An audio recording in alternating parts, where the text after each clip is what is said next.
심리학에 확증 편향이라고 하는 말이 있습니다. 예전에 한번 말씀드린 기억이 있습니다. 내가 믿고 싶은 것만 믿고 내가 듣고 싶은 것만 듣는 그러한 마음을 말합니다. 그래서 확증 편향에 빠지게 되면 그것만을 믿고 그것만을 확신하기 때문에 반대편에 있는 것들에 대해서 용납하지 못하고 배척하는 그러한 인식을 갖게 되죠. 우리가 쉽게 정치적 성향을 보면 쉽게 이해할 수 있습니다. 요즘은 유튜브가 발전되어서요. 사람의 이 치우친 생각들을 더 명확하게 이끌어 나가는 것 같아요. 어느 한 편에 서면 다른 편에 있는 그러한 정치적 일들에 대해서 무조건적으로 반대하고 그것을 배척하는 그러한 것들이 우리나라에 더 심화되고 있죠. 중요한 것은 이 세상의 모든 일들에 대해서 우리는 관용의 마음을 갖고 바라볼 필요성이 있어요. 신앙에도 확증 편향이 있을 수 있습니다. 내가 좋아하는 성경만 보고 내가 원하지 않는 불편한 말씀은 외면하며 살아가면 신앙도 확증 편향에 빠질 수가 있어요. 내 생각이 과연 하나님의 뜻에 옳은가? 내가 바라보고 있는 이 믿음의 삶이 진리 안에 거하고 있는가? 우리는 그것을 질문하며 하나님 앞에 살아가야 돼요. 하나님의 믿음의 틀 안에 거하여 있지 않고 왜곡된 내 신앙의 틀에 머물러 있으면 우리가 생각하고 모든 판단함에 긍휼이 없고 사랑이 없고 정죄하고 나누는 일밖에 되지 않는다는 거죠. 그래서 우리는 때로는 쉽게 말해요. 기도가 없어서 그래. 아니면 죄를 지어서 그래. 마귀가 씌어서 그래. 잘못된 표현은 아닌데 그 표현 속에는 내가 갖고 있는 신앙의 잘못된 편견 속에서 그 사람을 판단하고 배척하고 나누는 그러한 신앙의 모습을 우리는 보일 수 있다는 거예요. 배려함이 없이. 그 사람을 향해 보살핌이 없이. 그 사람을 향해 사랑하는 마음이 없이. 이스라엘의 백성들이 그랬어요. 메시아는 다윗과 같은 위대한 자로 이 세상에 오셔야 됐어요. 목수의 아들로 나사렛에서 자라난 예수 그리스도를 메시아로 인정하기를 싫어했어요. 율법을 지킴으로 말미암아서 구원함에 이르지. 그래서 그들은 율법에 매여서 살고 그래서 죄인들을 보면 긍휼히 여김이 없이 정죄하고 자신의 의만 드러내는 신앙의 왜곡된 삶을 살아나갔던 사람이 이스라엘 백성이에요. 그 가운데 예수님이 오셨잖아요. 예수님이 오셔서 뭐라고 말씀하셔요? 진리가 너희를 자유하게 하리라. 구원은 해방입니다. 구약의 시대에 보면 예수님 하나님께서 애굽에 종되어 살아갔던 사람들을 출애굽하게 하셨잖아요. 구원은 해방이에요.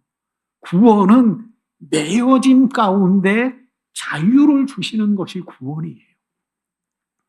하나님께서 우리에게 주시는 바의 구원의 완성도 마찬가지입니다. 사망으로부터의 자유, 죽음으로부터의 자유, 고통으로부터의 자유, 슬픔으로부터의 자유, 그게 하나님께서 마지막 주님을 영접하며 구원받은 백성에게 주시는 자유예요.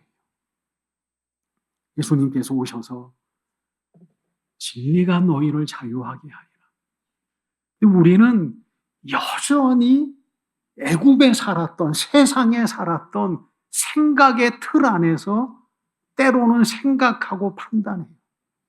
이스라엘의 백성이 뭐라고 그랬어요? 야, 우리가 애굽으로 돌아가자.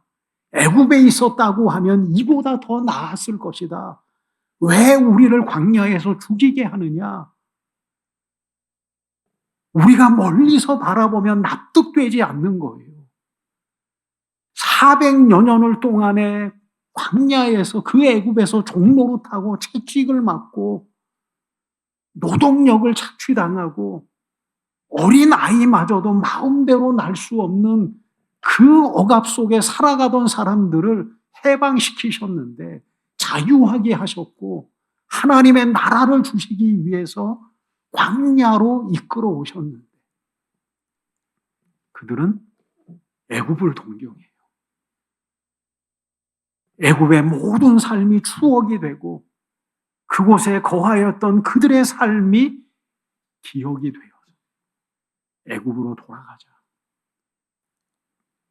우리도 여전히 하나님께서는 자유를 말씀하시고 하나님께서는 우리를 그 바벨론과 같은 애국과 같은 세상에서 우리를 구원해 내셨는데 때로는 우리의 생각과 우리의 의식과 우리의 가치관이 여전히 세상에 머물러 있을 때가 많이 있다는 거예요.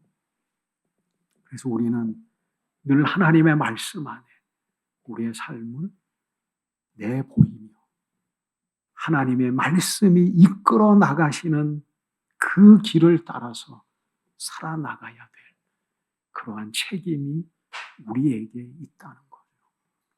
오늘 본문에 예수님께서 우시는 장면이 기록되고 있어요. 오늘 본문의 사건은 예수님께서 예루살렘에 입성하신 이후에 예수님께서 예루살렘을 보시면서 우셨어요. 많은 사람들이 기대감을 갖고 예수님을 영접했잖아요. 호산나 우리를 구원하소서. 다윗의 자손이여. 종려가지 나무를 흔들고 그들의 겉옷을 벗어서 예수님의 오시는 길을 예비하였던 그 기쁨의 순간, 영광의 순간, 가슴 벅찬 순간을 맞이한 이후에 예수님께서 예루살렘을 보시면서 우셨어요. 이 우셨다고 표현한 에클라우제는요, 그냥 슬픔을 마음속에 담는 그러한 표현이 아니라 통곡하셨다, 애곡하셨다, 소리내어 우셨다. 그런 표현이에요. 예수님께서 나사로가 죽었을 때에 눈물 흘리셨잖아요. 예수님께서 나사로를 고치실 줄 알았지만 많은 사람들이 나사로가 죽은 것을 보면서 애통하며 눈물 흘리며 곡하는 그 현장 속에서 예수님께서 그들의 마음을 헤아리시고 불쌍히 여기시고 눈물 흘리셨어요. 그런데 오늘 눈물은 그런 눈물이 아니라 소리내어 우셨어요. 통곡하셨어요. 쉽게 말하면 엉엉 우셨어요. 제자들이 얼마나 당황했겠어요. 조금 전만 해도 기대에 벅찬 마음으로 많은 사람들의 환호를 받고 예루살렘에 입성하셨는데 아직도 기쁨이 그들의 마음속에 남아있는데 벅찬 감격이 남아있는데 예수님께서 예루살렘을 바라보시면서 통곡하며 우셨어요. 왜 오셨어요? 오늘 말씀과 같이 예루살렘의 멸망의 미래를 보면서 예수님께서는 통곡하셨어요. 예루살렘이 주 70년에 멸망을 당합니다. 예루살렘의 이름의 뜻은 평화의 마을, 평화의 도시, 그런 의미가 있어요. 하나님께서는 그 예루살렘 속에 하나님의 성전을 세우게 하시고 하나님과의 평화를 이루어 살게 하시고 그곳에서 정말 하나님께서 통치하시는 영광의 나라를 이루어 나가기를 원하셨는데 예루살렘이 분쟁의 중심지가 되었어요. 여전히 그러잖아요. 예루살렘의 미래를 보면서 예수님의 말씀과 같이 돌 하나의 돌 위에 남기지 않고 다 무너지는, 성전마저도 무너지는 예루살렘의 멸망을 바라보면서 예수님께서 통곡하셨어요. 예루살렘에 분쟁이 일어납니다. 그래서 티투스 장군이 많은 군인들을, 로마의 군인들을 이끌고 예루살렘 그 성을 감싸요. 먹을 것이 없었어요. 그래서 쓰레기를 먹고 가죽을 불려서 먹고 풀을 뜯어 먹고 굶어서 죽는 사람들이 도처에 생겨나기 시작했고 역사서에 보면은 부모가 자식을 삶아서 먹을 정도로 그러한 심각한 굶주림이 예루살렘에 있었어요. 성을 에워싸니까 먹을 것이 들어가지 못한 거예요. 뿐만 아니라 서로 이스라엘 백성들끼리 분쟁하고 다투고 분열하고 그래서 110만 명 정도가 죽임을 당했다고 해요. 7만여 명의 사람들이 포로로 잡혀가고 예루살렘이 초토화가 됐어요. 성전마저도 불타버리고 말았습니다. 성전에는 각종 금들이 있었잖아요. 불타면서 그 금이 돌과 돌 사이로 다 녹아내렸어요.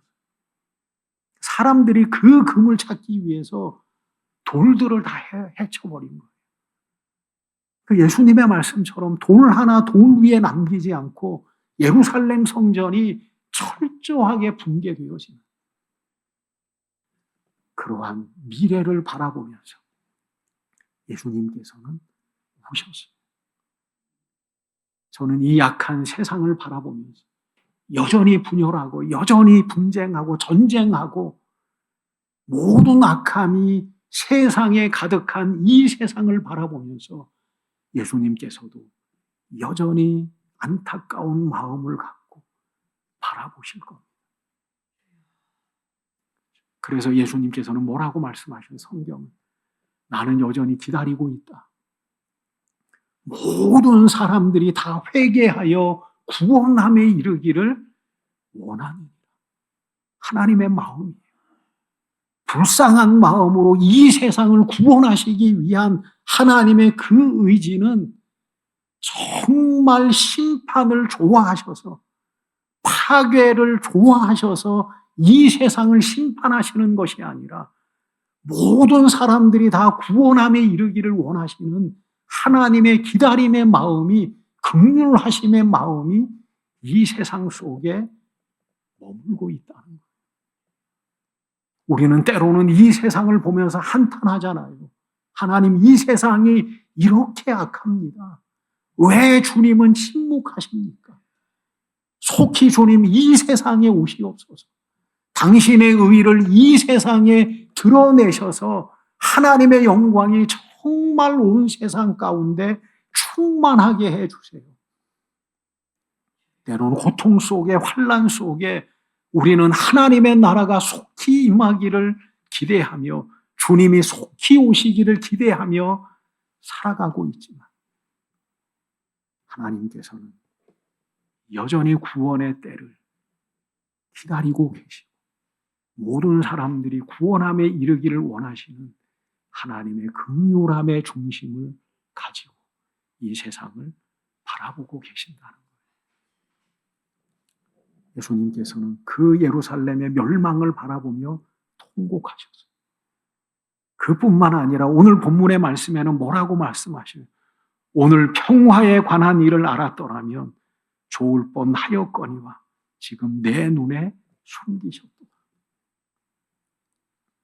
멸망을 바라보면서도 마음 안타까움이 있지만 이 예루살렘의 하나님의 도성, 이스라엘의 백성의 중심지에 하나님의 평화의 길을 알지 못하는 자들이 있다는 사실에 대해서 마음 아프셨어요.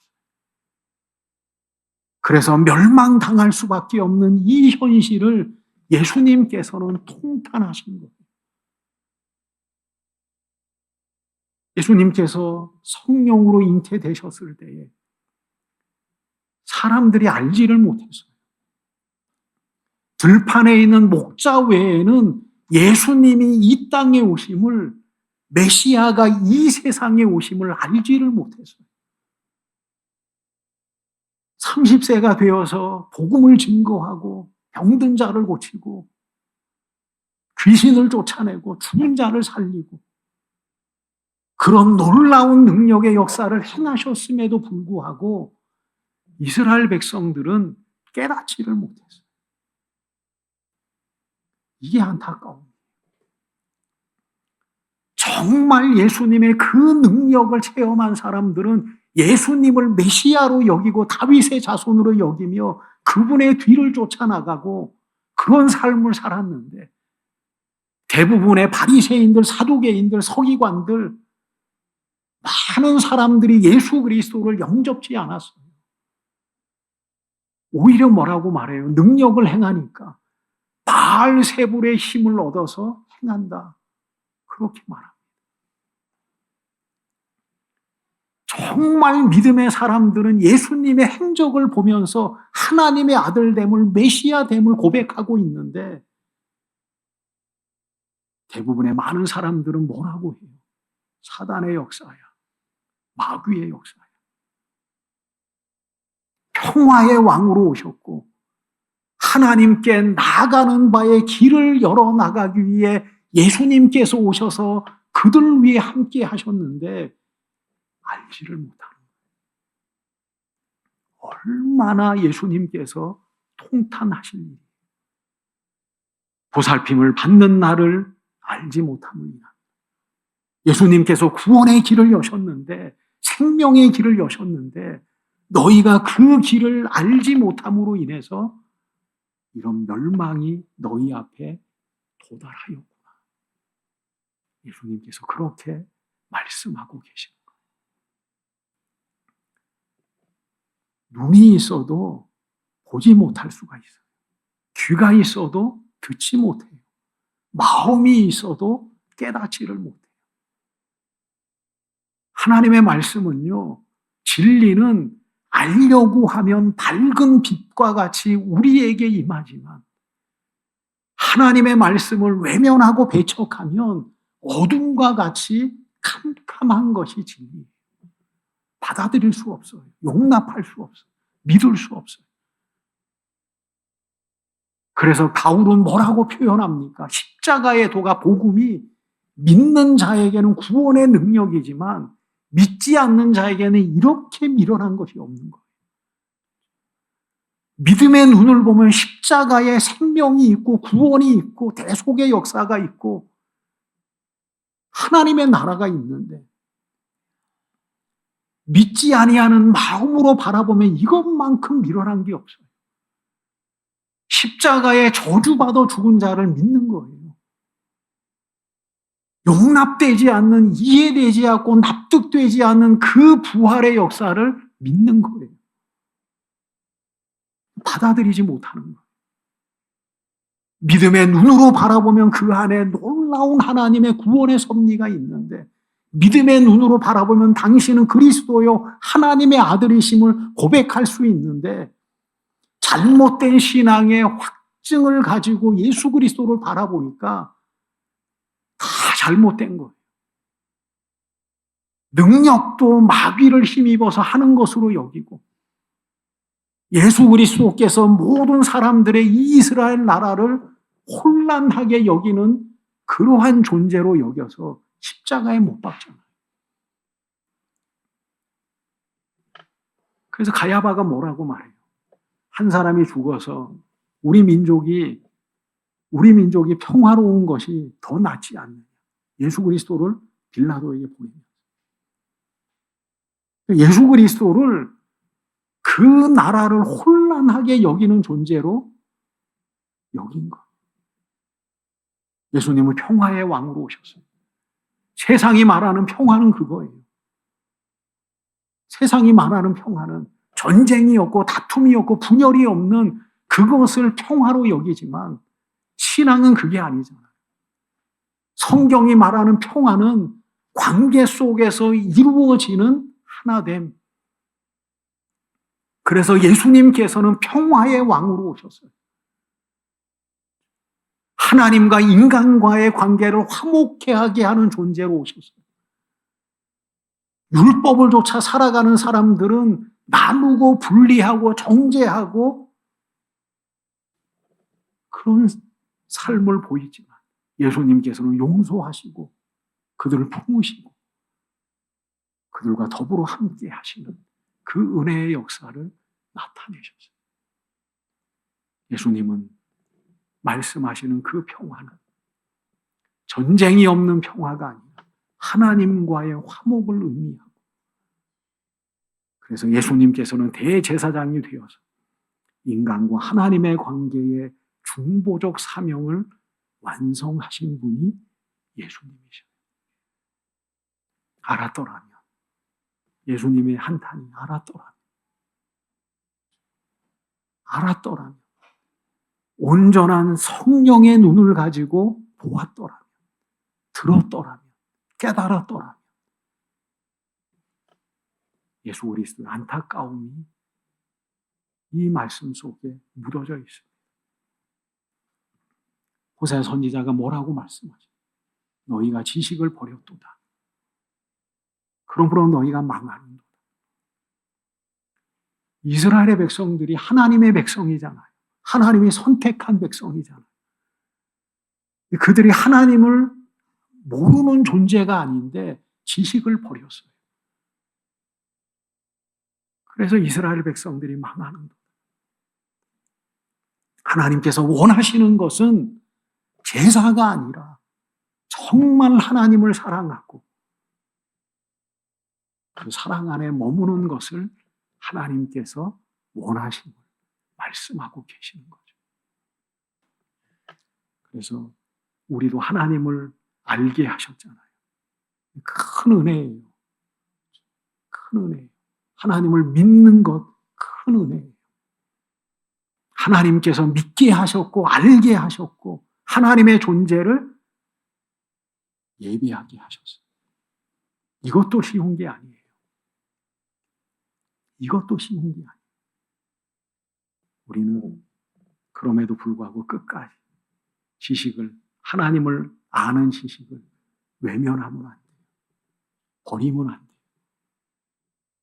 우리는 하나님을 아는 지식 안에 소망을 쌓아가고 사랑을 쌓아가고 그 안에 덕을 쌓아가고 그래서 우리가 하나님의 백성으로 끝까지 그렇게 믿음의 삶을 살아가야 되는 거죠. 내 눈에 숨겨졌도다. 하나님께서 숨기면 누가 찾겠어요? 하나님께서 숨기신 것이 아니라 인간이 외면했어요. 성경의 모든 역사는 뭡니까? 당신의 뜻을 나타내신 거예요, 성경은. 선지자를 통해서 당신의 뜻을 나타내시고, 당신의 계획을 보이시고, 그래서 그들이 하나님 안에 서나가고 믿음 안에 살아가기를 원하시는 하나님의 사랑이 성경에는 가득 담겨져 있어요. 어느 누구 하나, 어느 선지자 하나 세상에 와서 환대받았던 사람이 누가 있어요? 다 멸시받고. 왜냐하면 오름을 말하니까. 어둠의 세상 가운데 빛을 말하니까. 죄악된 세상 속에 바른 길을 말하니까 다 미움받았잖아요. 이사야도 순교당하고 예레미야 선지자도 돌에 맞아 죽고 에스겔 선지자도 와서 고통당하고 호세아도 마찬가지고 누구 하나 환대받은 사람이 어디 있어요? 그냥 세상이 흘러가는 대로 살아가면 아무 걱정 없이 살아갈 수 있겠지만 하나님께서 죄악된 세상 속에 복음을 외치라고 해요. 복음은 뭡니까? 때로는 잘못된 길들을 바로잡는 하나님의 길을 제시하는 듣기 불편한 말이에요. 그래서 와서 회개하라. 우상을 없애버려라. 하나님 앞에 돌아와라. 너희가 지금 살아가는 이 성공이 하나님 안에서 성공이 아니다. 하나님께서 주신 복이 아니다. 중요한 것은 하나님 앞에 온전하게 예배하는 삶을 하나님께서 원하신다. 듣기 불편한 거예요. 우리 잘 살고 있는데. 이 나라가 부강한데. 어느 때보다 힘이 있는 나라인데. 책망하고 바른 말을 하니까. 사람들이 얼마나 외면을 해요. 핍박하고.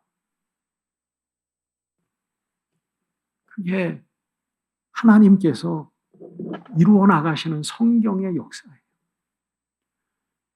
하나님께서 외면하시면, 하나님께서 마음을 거두어 나가시면 이 세상이 어떻게 되겠어요? 그래서 하나님께서는 여전히 말씀을 통해서 우리에게 당신의 구원의 의지를 보여주시는 거예요. 그래서 우리는 들어야 돼요. 하나님, 들을 수 있는 귀를 주세요. 우리가 요한계시록 2장과 3장 7교회, 요한계시록의 7교회에 대해서 말하지만 거듭되게 표현하는 게 뭐예요? 귀 있는 자는 성령의 교회들에게 하시는 말씀을 들을지어다. 그게 예수님의 간절한 마음이에요. 괜찮아. 때로는 악한 자가 와서 교회를 흔들 수 있어. 너희의 믿음이 때로는 약해질 수 있어.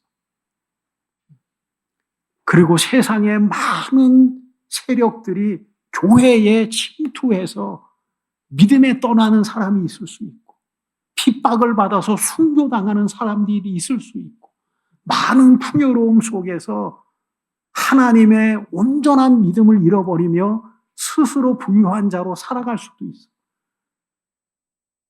중요한 것은 뭐냐면 성령이 교회에게 하시는 말씀을 들을지어다.